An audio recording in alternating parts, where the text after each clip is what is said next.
Welcome, everyone, and thank you for joining this presentation. My name is Jessica Ray. I work at the Canada Revenue Agency, also known as the CRA. I'm very happy to be here today to talk to you about the Community Volunteer Income Tax Program grant. I'm here to provide an overview of the grant and answer any questions you may have. During today's presentation, we will give an overview of the grant, explain the CVITP Organization Identification Number and how it is used, review grant eligibility, discuss how funding amounts are determined, and explain how to apply for the grant. Financial support is based on the number of tax returns your organization files. So we hope the grant will encourage new and current organizations to expand their programs. The funding may help organizations reach more Canadians and expand their clinics. Additionally, the grant will help offset some of the costs for organizations to run either CVITP clinics or, in Quebec, ITAVP clinics. The grant funding amounts will be calculated based on 4 main points: the total number of federal income tax returns electronically filed by an organization, the eligible expenses they incur for the purpose of running their clinics, the total amount of other government funding they receive specifically for the CVITP or ITAVP clinics, and certain demographic targets or activities can increase the funding an organization receives. These are called funding escalators, and we will discuss them in more detail later on. You can apply for the grant between May 1st and June 30th, 2021. You'll be able to apply online through the CVITP Grant web pages on canada.ca. Once the application period has closed, the CRA will review applications and distribute funding to successful applicants in fall 2021. The CVITP Organization Identification Number, also known as the COIN, is a new feature this year for the program. The COIN is a unique, permanent, 8-digit identification number that will be assigned to all approved organizations that participate in the program. An organization will keep the same COIN each year. The COIN will remain the same if the organization takes a break from participating in the CVITP. If you have not received your COIN, it will be included in your program registration approval email. If you misplace your COIN, you can contact your local coordinator to get it.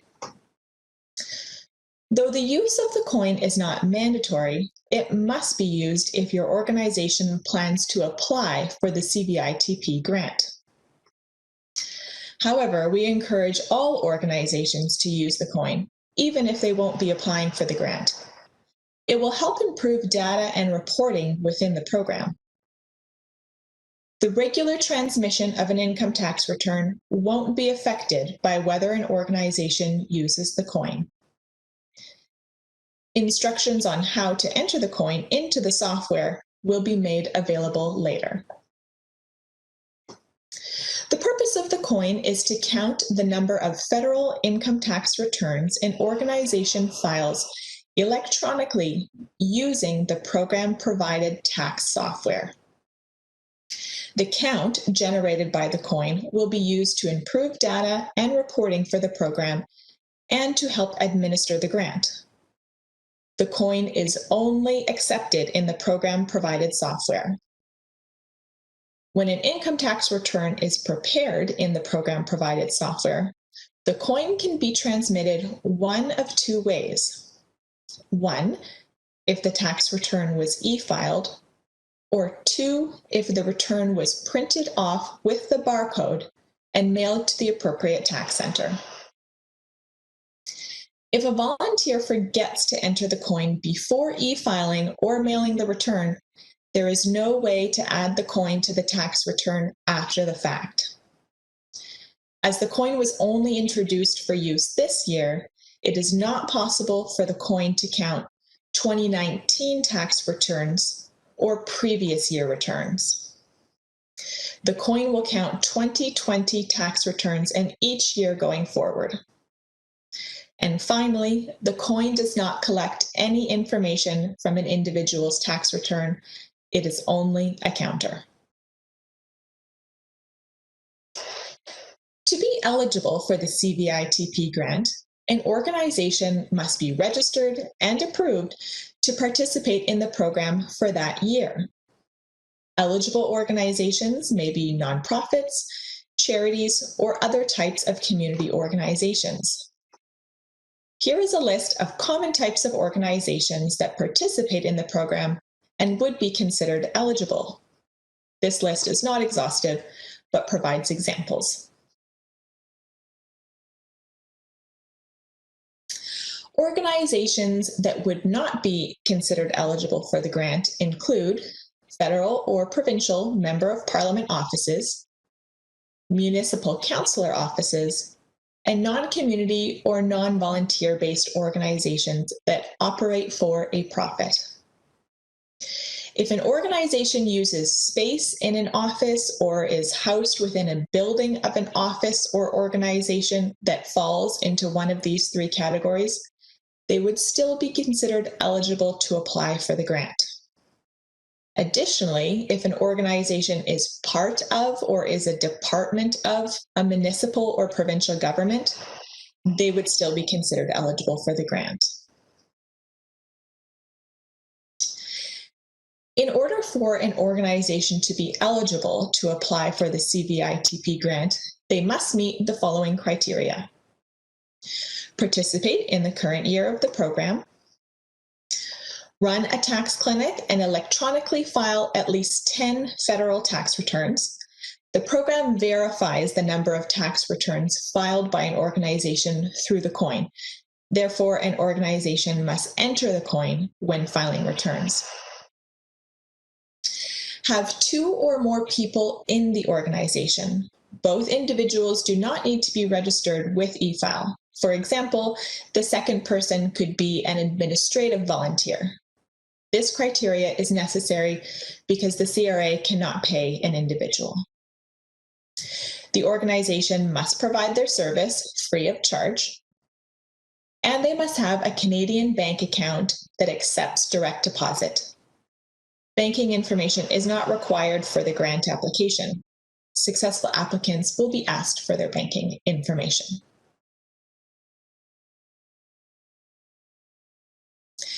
It is important to note that each year of the grant has a specific activity period. The grant funding will take into account the following 4 items for the relevant activity period. We will discuss the specific dates of each activity period later on in the presentation. Number 1, the number of federal tax returns filed electronically. These include electronically filed returns submitted through eFile and returns prepared on the program-provided software and printed off containing the barcode. The number of returns filed must be self-reported by the organization in their grant application.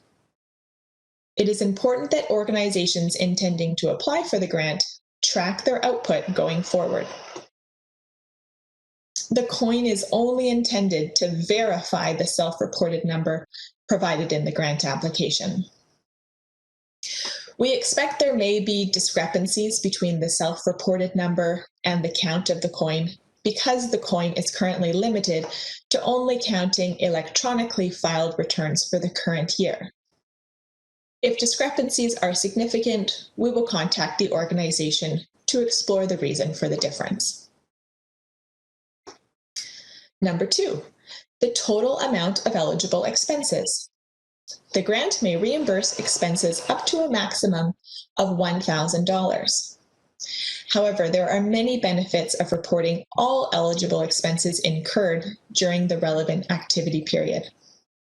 This is because reporting all expenses improves data collection and allows us to better understand the experience of organizations across Canada. Secondly, this information will help us review the grant program to determine whether it becomes permanent.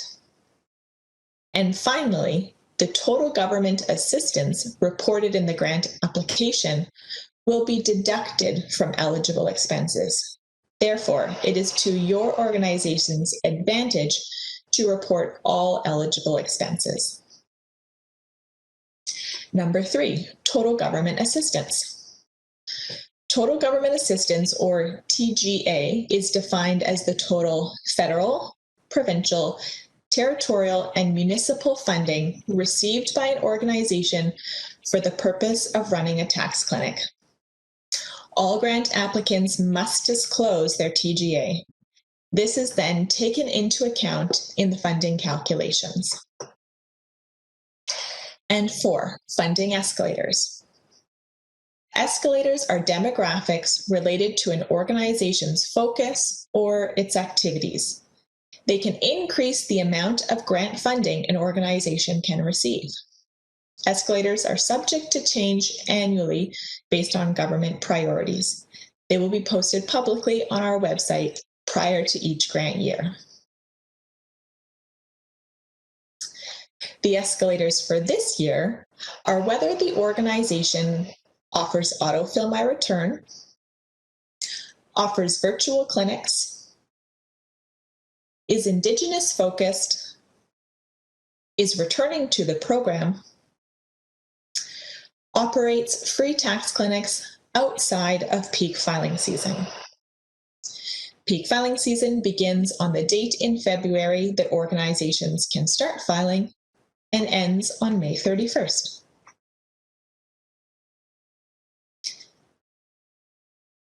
The grant funding amounts are based on the number of tax returns filed by an organization during the relevant activity period.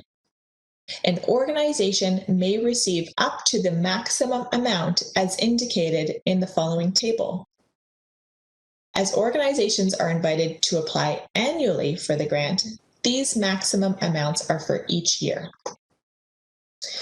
The funding amounts range from up to $500 for an organization that files between 10 and 20 returns, to a maximum of $10,000 for an organization that files over 4,000 returns. Eligible expenses are costs covered by an organization specifically for the purpose of hosting or administering a tax clinic. Reimbursements for expenses are capped at $1,000. However, this amount, as with all funding, will be subject to the maximum funding payments amounts shown in the table on the previous slide. Shown here is a list of categories for eligible expenses. This is how the list will appear on the grant application.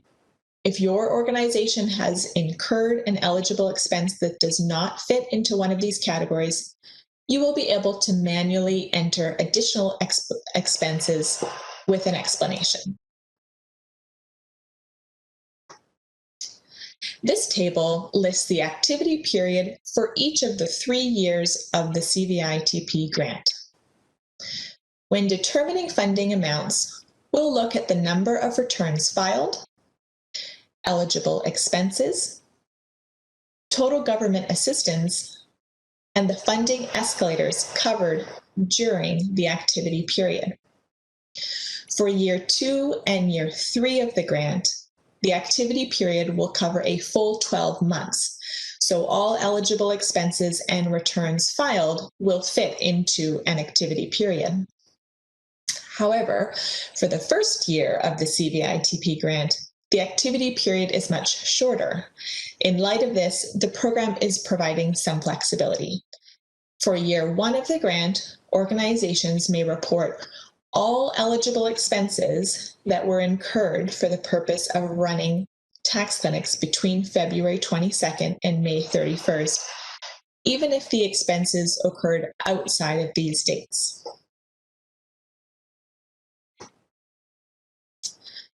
Organizations that meet all the eligibility criteria of the grant are welcome to apply online starting May 1st.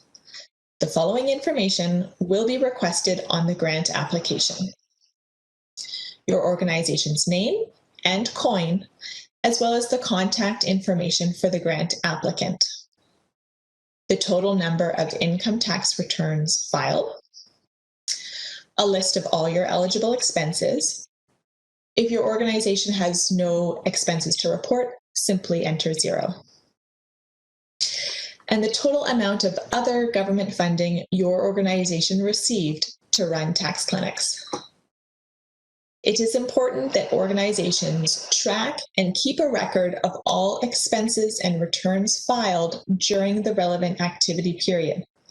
The CRA may ask you to verify reported expenses when assessing your application.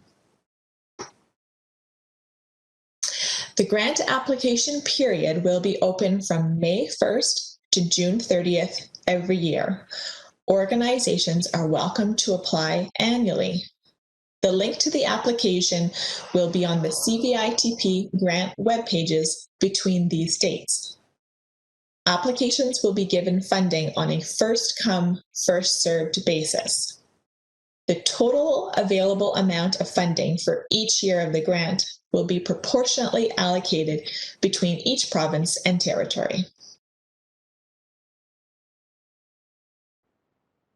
We decided to add a segment to the grant webinar. In this portion, we selected some of the most common questions we've been receiving from organizations and individuals across Canada about the grant for hosting free tax clinics. We would like to take a few minutes now to share these questions and answers with you.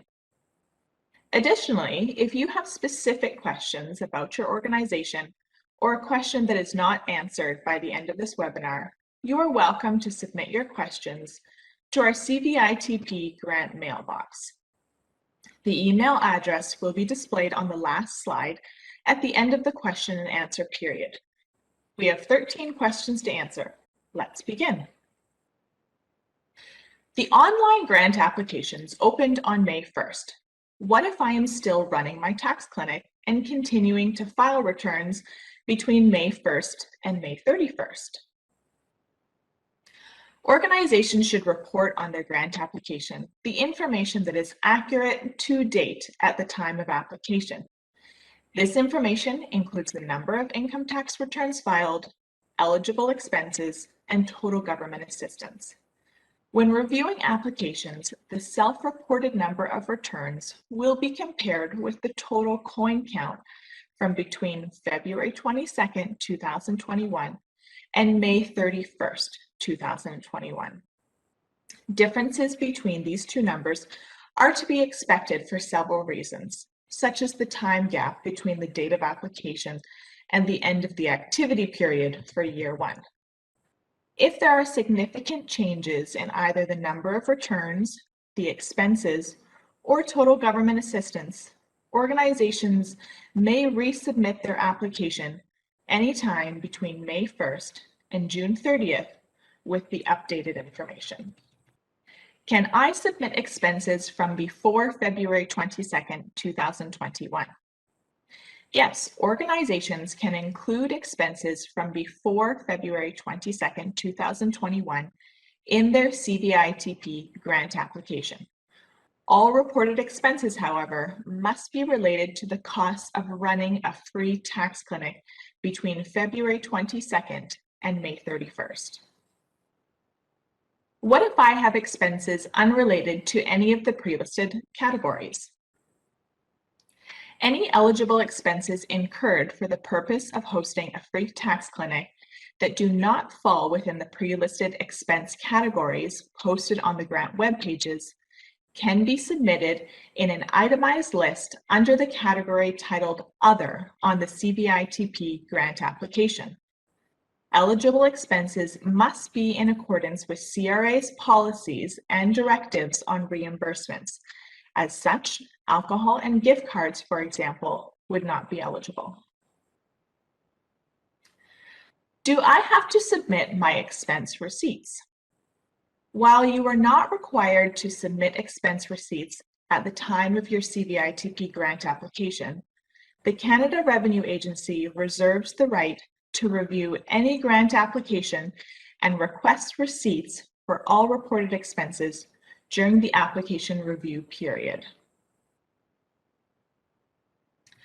Will I be able to make changes to my CVITP grant application after I submit it?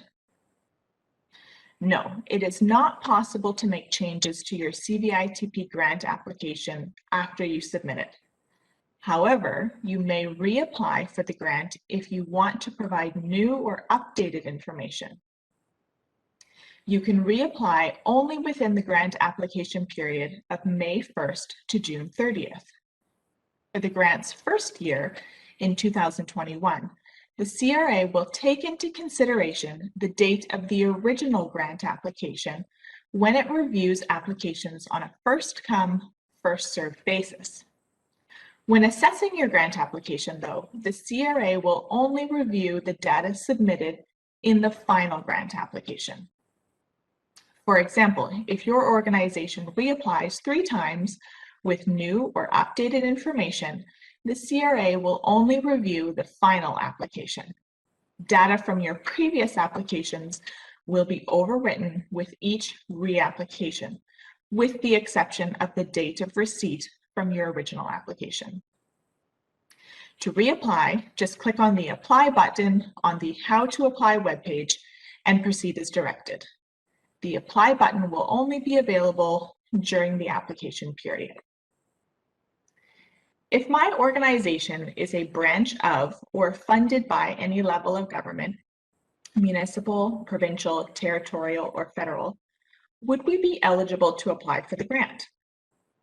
Yes, as long as your organization does not fall into one of the 3 exclusion categories: federal or provincial member of parliament offices, municipal councillor offices, and/or non-community or non-volunteer-based organizations operating for a profit, you can apply for the CVITP grant. Our organization receives other government grants for the purposes of hosting a tax clinic, but we do not yet have the amount of grant funding we will receive. How should we report our total government assistance on our CVITP grant application? You do not need to report other government funding on your CVITP grant application if you have not yet received the funding during the relevant activity period of that year of the grant. Year 1 is February 22nd to May 31st of 2021. The government funding you will receive will be reported as total government assistance in the following grant year. Year 2 is June 1st, 2021 to May 31st, 2022. If I only have 2 people associated to my organization, do they both need to be e-file volunteers? While there needs to be 2 individuals associated to an organization in order to be eligible for the CVITP grant, both volunteers or individuals associated to the organization do not need to be tax filers and registered with e-file. There must be 2 names on record with the CVITP or ITAVP for each organization that applies for the grant. This could include 2 registered volunteers associated to an organization. This could also include 2 individuals that join together and register with the program as an organization, or a primary and secondary contact listed in the organization's program registration contact information. How does the program count the funding escalator for offering virtual clinics? The organization must register their tax clinic as virtual by including the word virtual in the tax clinic name. If you did offer a virtual clinic but did not include the word virtual in your tax clinic name, please contact your regional coordinator. Going forward, your organization will now be able to indicate in your tax clinic registration if you will be offering virtual tax clinics. If my organization has a membership fee, does this count as charging a fee for service to clients of my tax clinic?